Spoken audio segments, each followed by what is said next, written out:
तुम्हाला जर ना खूप टायमिंग झाला असेल, उशीर झाला असेल आणि जेवण बनवायला आपल्याकडं अजिबात वेळ नसेल, सकाळ असो किंवा संध्याकाळ असो, पोटभरीचा आणि हेल्दी आज आपण इथे रेसिपी बघणार आहे. याला तुम्ही नाश्तासुद्धा म्हणू शकता आणि पोटभरीचं जेवणसुद्धा म्हणू शकता.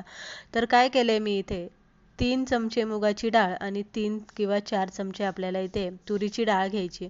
डाळ स्वच्छ धुवून घेतलेली आहे. त्यानंतर त्यामध्ये हळद, हिंग आणि 1 चमचा मीठ घालायचं आहे, 1 चमचा तेल घालायचं आहे. आता हेल्दी आणि पौष्टिक मी म्हटलं होतं, तर हेल्दी आणि पौष्टिक काय, तर इथे मी पालक चिरून घेतलेली. जितकं शक्य होईल ना तेवढी बारीक अशी पालक इथे चिरून तुम्हाला घ्यायची आणि डाळीमध्ये आपल्याला ही पालक घालून घ्यायची. व्यवस्थित खालीवर करून हलवून घ्यायची आणि कुकरला आपल्याला अगदीच 5-6 शिट्ट्या काढून डाळ आणि पालक चांगली शिजवून घ्यायची. जितकी बारीक आणि मऊसूद अशी डाळ शिजवून घेता येईल तेवढी शिजवून घ्या.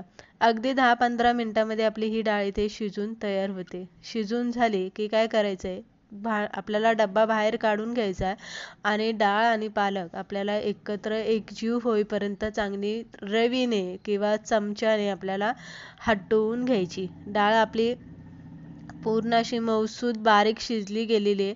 पालकसुद्धा आपला चांगला शिजला गेलेला आहे. आता व्यवस्थित हटवून घ्यायची, म्हणजे डाळ आणि पालक व्यवस्थित बारीक होते आणि त्याचा चांगला गरगोट तयार होतो. आता आपण फोडणी याला देणार आहे.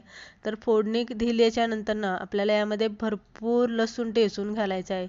1 पळी तेल घातले, जिरी मोहरी घाला, लसूण घाला आणि एक कांदा मी असं जरासा मोठा चिरून घेतलेला आहे. कांदा यामध्ये घालायचा आणि कांदा आपल्याला इथे चांगला परतून घ्यायचा. त्यानंतर एक टोमॅटो घेतलेला आहे. टोमॅटोसुद्धा आपल्याला चांगला परतून घ्यायचा. मसाले घालायचे, हळद घातले, गरम मसाला घालायचा आहे, हिंग घालायचा आहे, लाल तिखट, कांदा लसूण मसाला, त्यानंतर धने पावडर घातली आहे, जिरी पूड घालून घेतलेली आहे आणि आपल्याला व्यवस्थित हा मसाला हलवून घ्यायचा. तुमच्या आवडीनुसार तुम्ही कोणतेही मसाले यामध्ये घालू शकता. कमी जास्त प्रमाण तुम्ही इथे करू शकता. मसाला घालून घेतला की मीठ घालायचं आहे अर्धा चमचा. डाळ आणि पालक आपण शिजवताना 1 चमचा घातला होता, त्यामुळे इथे अर्धा चमचा डाळ घालायची आणि 5 मिनिटं आपल्याला मसाला चांगला शिजवून घ्यायचा. 5 मिनिटानंतर ना हटून घेतलेली डाळ यामध्ये घालायची आणि पाणी घालून घ्यायचं. आता इथे डाळ आहे ना आपल्याला जास्त घट्टही करायची नाही आणि तितकीशी पातळही करायची नाही, तर अशी मध्यम आचेवरती आपल्याला ही डाळ इथे बनवून घ्यायची. पाणी घालून घेतलं, व्यवस्थित आपल्याला डाळ पालक हलवून घ्यायची आणि एक खळखळून अशी आपल्याला याला उकळी काढायची. उकळी आलेली आहे, तुम्ही इथे बघू शकता. उकळी आली ना की आपल्याला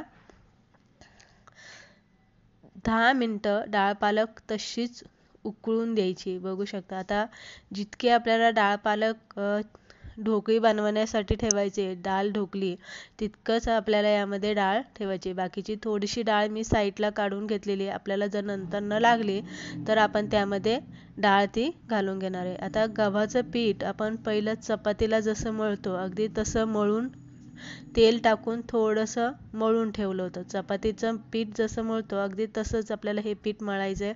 काही यामध्ये घालायचं नाही आणि एक चपाती लाटून घ्यायची. चपाती लाटताना चपाती जास्त जाड लाटायची नाही, तर नेहमीची चपाती लाटतो आपण तशी चपाती लाटून घ्यायची आणि आपल्याला फिरकीच्या साहाय्याने जशा शंकरपाळ्या आपण कट करून घेतो अगदी तशाच आपल्याला ह्या चकुल्या इथे कट करून घ्यायचे. म्हणजे चपाती आपल्याला इथे कट करून घ्यायच्या. आता याला तुम्ही चकुल्याही म्हणू शकता, मसाला किंवा डाळ ढोकलीसुद्धा याला तुम्ही म्हणू शकता. यामध्ये आपल्याला ह्या घालून घ्यायचं आहे. तुम्ही बघू शकताय छान अशी आपली डाळ ढोकली आपण घालून घेतलेली आहे. हलवून घ्यायचं आणि 5 मिनिटं झाकण ठेवून आपल्याला डाळ ढोकली चांगली इथे शिजवून घ्यायची. सकाळ असू, दुपार असू, संध्याकाळ असू, जेवण बनवायचं नाही आहे. भाजी, भाकरी, चपाती काहीही बनवायचं नाही आहे. फक्त एकच असा पदार्थ बनवायचा ज्यामध्ये आपलं पोटही भरेल आणि चवही जिभेची चांगली लागेल. तर अशा पद्धतीने आपण इथे मस्त अशी डाळ पालक मसाला डाळ ढोकली आपण इथे बनवून घेतलेली. वरून छान असं 1-2 चमचे तूप घालायचं आणि तोंडी लावायला लोणचं किंवा पापड तुमच्या आवडीनुसार तुम्ही काहीही घेऊ शकता. रात्रीचं म्हणा किंवा सकाळचा नाश्ता म्हणा, छान असं आपलं जेवण बनवून तयार होते.